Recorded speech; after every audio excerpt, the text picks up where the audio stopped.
What's good mes boys, j'espère que vous allez bien. On se retrouve aujourd'hui pour parler de deadlift soulevé terre. Dans ma dernière vidéo, j'ai fait une vidéo analyse du deadlift des youtubeurs. Pour ceux qui ne l'ont pas vu, elle sera dans les fiches. Un des défauts principaux sur le mouvement, c'est vraiment systématiquement le même dans toutes les salles où vous allez aller. Soit les gens qui font de la muscu, soit même les powerlifters qui débutent ont vraiment du mal à comprendre l'activité que doivent avoir vos hanches de manière générale au soulevé de terre. Et aujourd'hui, je vais vous présenter une manière très simple et très concrète d'arriver à mieux gérer cet aspect-là avec 2 exercices d'échauffement. Donc, c'est des exercices que je veux que vous mettiez en place avant votre soulevé de terre pour vraiment bien comprendre le concept au niveau de la hanche. L'activité de votre hanche au soulevé de terre, ça doit être une extension. Évidemment, vous vous en doutez, pour faire une extension, il faut avoir l'espace pour faire de l'extension et donc il faut une forme de flexion. Tout simple. Là, actuellement, je fais ce qu'on appelle une flexion de hanche. Vous imaginez un angle ici entre mon fémur et mon bassin. Et lorsque cet angle se referme, je fais une flexion. Et lorsque cet angle s'ouvre, je fais une extension. Et en fait, le soulevé de terre, c'est ça que vous devez faire avec vos hanches. Vous devez créer une flexion au départ pour ensuite pouvoir faire une extension au niveau de votre hanche. Et c'est vraiment ce mouvement d'extension qui est conséquent et qui est vraiment l'axe, du moins un des axes de production de force principaux sur le mouvement. Si vous n'arrivez pas à faire cette flexion, extension, donc rotation de la hanche, concrètement, vous ne savez pas faire du soulevé de terre. Ah non! Donc c'est pour ça que c'est très important de comprendre ce concept et d'être capable de l'appliquer avec notamment des exercices d'échauffement qui vont mettre 100% en lumière ce concept. Encore une fois, je le présente. Ici, je suis en extension complète de ma hanche.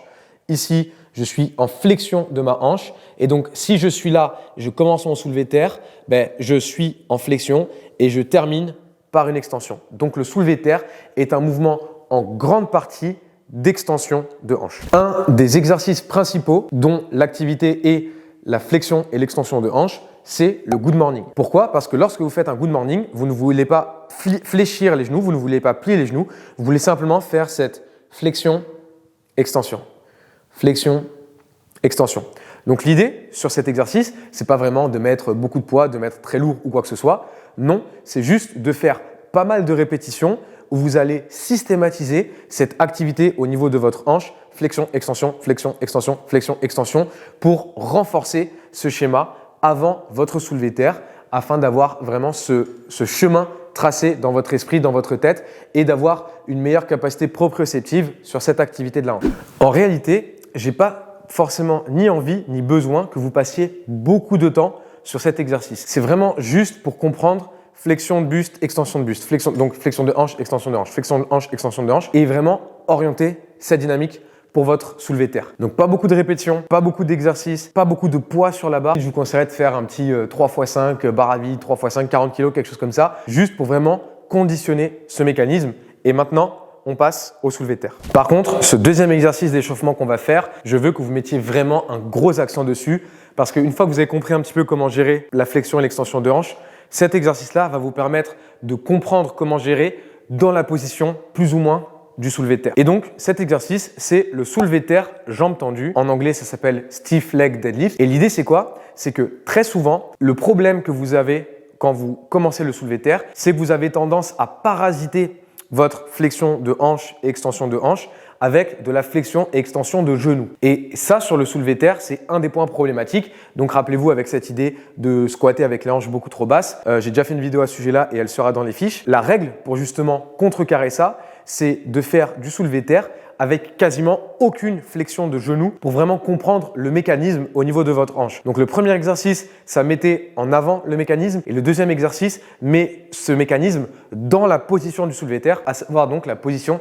qui nous intéresse pour maximiser notre production de force et notre efficacité technique sur le mouvement. Le but du stiff leg deadlift, ça va être d'avoir beaucoup de flexion et d'extension de hanche enchaîné et après, quand vous ferez votre soulevé de terre normal, vous aurez un peu de flexion de genou dedans, mais vous comprendrez réellement comment gérer ce peu de degrés de flexion de genou avec l'activité principale étant votre hanche. En gros, alors je sors les chiffres de mon chapeau et là je le dis, de mon point de vue, un soulevé de terre, ça doit être environ 80% de flexion, extension de hanche pour 20% flexion, extension de genou. Et c'est des approximations évidemment, ça peut être 30% pour certains individus, ça peut être 10% pour d'autres. Mais si vous mettez plus que ça, si vous essayez de faire genre un 50-50 ou quoi, ça ne fonctionnera pas. Parce que le mouvement en lui-même n'appelle pas beaucoup d'extension de genoux, mais au contraire appelle beaucoup d'extension de hanches. Donc maintenant, je vais vous démontrer le soulevé terre jambes tendues.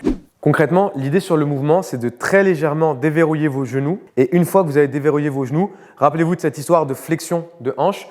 On va aller vraiment chercher toute notre flexion de hanche ici, jusqu'à attraper la barre. Et une fois que j'ai attrapé la barre, je fais mon gainage évidemment et je tire. Évidemment, là, je pense que j'ai les hanches un tout petit peu trop haute pour mon soulevé terre classique à moi. Mais je préfère largement un athlète qui a les hanches un peu trop hautes qu'un athlète qui a les hanches trop basses. Pourquoi? Parce que si vos hanches sont hautes, vous aurez juste besoin d'un peu plus, vous aurez plus de flexion au niveau de votre hanche et donc vous aurez besoin d'un peu plus d'extension pour y arriver. Alors que si vos hanches sont trop basses, rappelez-vous qu'est-ce qui se passe?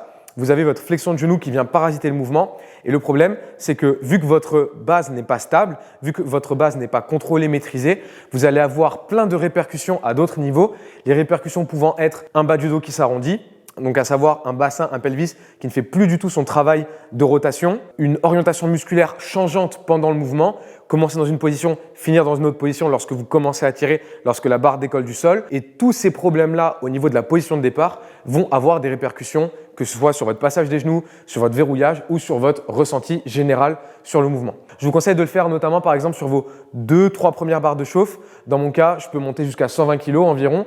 Donc, je fais une ou deux séries à 70 kg, une ou deux séries à 120 kg et après, je commence mon soulevé terre normal. Avec le good morning très léger, vite fait au début, pour conditionner flexion, extension de hanche et après me servir de ce conditionnement sur le mouvement, je vais dans 99% des cas corriger mon problème de position de départ, donc des hanches trop basses, avec ces deux exercices qui vont m'offrir une meilleure compréhension du mouvement et une meilleure proprioception. Voilà les boys, cette vidéo est donc terminée. Maintenant, plus d'excuses pour avoir des problèmes sur votre position de départ et commencer avec les hanches trop basses au soulevé terre. Vous avez la solution ultime. Évidemment, si cette vidéo vous a plu et vous voulez m'aider, me soutenir et contribuer à la propagande, vous commentez, vous vous abonnez, vous likez, vous partagez, vous connaissez la chanson. Chaque petite action permet de disperser la parole sur notre sport, la force athlétique, et c'est comme ça qu'on grandira et qu'on deviendra meilleur. Et du coup, pour les boys qui veulent me soutenir à titre un peu plus personnel, évidemment, j'ai ma marque Silent Worker. Une commande sur le site égale une brique pour la maison de la Mama à Mykonos, les vrais savent. Et j'ai également mes sponsors, à savoir Nutrimuscle.